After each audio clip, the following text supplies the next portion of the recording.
नमस्कार। कभी सोचा है कि एक ऐसी अनदेखी जादुई ताकत है जो हमारे हर एक पल को कंट्रोल करती है। ये वो शक्ति है जो हमारे साथ हर कदम पर होती है, पर शायद हम इसे महसूस तक नहीं करते। इसका नाम है घर्षण, यानी फ्रिक्शन। तो चलिए सीधे मुद्दे पर आते हैं। बस एक पल के लिए कल्पना कीजिए, अगर ये ताकत, ये घर्षण अचानक से गायब हो जाए तो क्या होगा? सोचिए, चारों तरफ बस अफरा तफरी होगी। हम सब बस फिसलते रहेंगे। एक कदम भी आगे बढ़ाना नामुमकिन हो जाएगा। गाड़ियां रुकेंगी नहीं, हाथ में पकड़ा हुआ कप फिसल जाएगा, कुछ भी अपनी जगह पर नहीं टिकेगा। मानो पूरी दुनिया एक बर्फीली ढलान बन जाएगी। तो आखिर ये फ्रिक्शन या घर्षण है क्या चीज? देखिए, इसे एक जादुई पकड़ की तरह समझिए। एक ऐसी ताकत जो हमें चलने, लिखने और यहां तक कि गाड़ी चलाने में भी मदद करती है।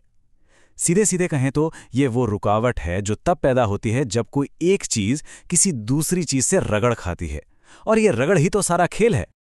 तो चलिए अब इस ताकत के कुछ रोजमर्रा के चमत्कारों पर नजर डालते हैं, जिन पर शायद हमारा ध्यान भी नहीं जाता। तो हम 3 चीजों पर गौर करेंगे: चलने का जादू, लिखने का राज और माचिस की वो एक चिंगारी। सुनने में बड़े आम लगते हैं ना, पर इनके पीछे का विज्ञान कमाल का है। चलिए एक एक करके इन्हें समझते हैं। तो सबसे पहले बात करते हैं चलने की। हर एक कदम जो हम आगे बढ़ाते हैं ना, वो मुमकिन ही इसलिए है क्योंकि हमारे जूतों और जमीन के बीच घर्षण की एक मजबूत पकड़ है। ये पकड़ ना हो तो पैर आगे बढ़ने की जगह वहीं के वहीं फिसलते रहेंगे। और लिखने का क्या? जब पेंसिल कागज पर चलती है तो असल में उनके बीच का घर्षण ही पेंसिल की नोक से ग्रेफाइट के कणों को खींचकर कागज पर चिपका देता है, और तब जाकर शब्द उभरते हैं। बिना घर्षण के कागज हमेशा कोरा का कोरा ही रह जाता। और माचिस की तीली? अरे वो तो और भी कमाल है। सोचिए, जब हम तीली को डिब्बी पर जोर से रगड़ते हैं तो घर्षण से ना जबरदस्त गर्मी पैदा होती है, और बस यही गर्मी फुर तीली के टिप पर लगे केमिकल में आग लगा देती है। सिर्फ एक छोटी सी रगड़ से आग, है ना अद्भुत? पर रुकिए, फ्रिक्शन सिर्फ रोज के काम ही नहीं करवाता।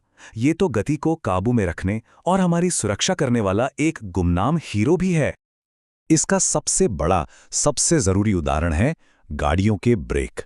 जरा सोचिए, हम तेज रफ्तार से जा रहे हैं और अचानक ब्रेक लगाना पड़ता है, तो होता क्या है? ब्रेक पैड पहियों को जकड़ लेते हैं और उनके बीच का यही घर्षण उस भारी भरकम गाड़ी को रोक देता है। अगर फ्रिक्शन न हो तो ब्रेक बस एक बेकार पुर्जा बनकर रह जाएगा। ये हमारी जिंदगी बचाता है हर रोज। और सबसे दिलचस्प बात तो यह है कि हम इंसानों ने इस अदृश्य शक्ति को समझना और इसे अपनी मर्जी से कंट्रोल करना भी सीख लिया है।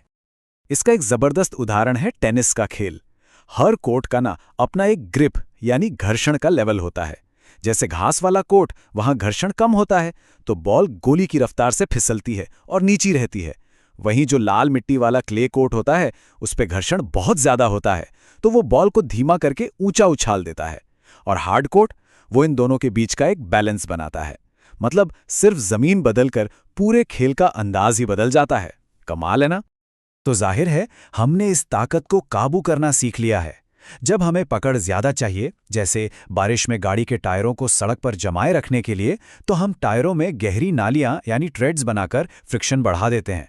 और जब इसे कम करना हो, जैसे किसी इंजन के पुर्जों के बीच, ताकि वो घिसकर खराब ना हो, तो हम तेल या लुब्रिकेंट का इस्तेमाल करके उसे एकदम चिकना बना देते हैं। मतलब बढ़ाना और घटाना सब हमारे हाथ में है। तो ये सारी बातें हमें एक बहुत ही रोमांचक सवाल पर लाकर खड़ा कर देती हैं। जरा सोचिए, अगर हम घर्षण को, फ्रिक्शन को किसी स्विच की तरह कंट्रोल कर पाते, जब चाहा बढ़ा दिया, जब चाहा घटा दिया, मतलब पूरी तरह से अपनी मर्जी से, तो हमारी दुनिया कैसी होती? हमारी टेक्नोलॉजी, हमारा भविष्य, सब कुछ कितना बदल जाता। इस पर सोचिएगा जरूर।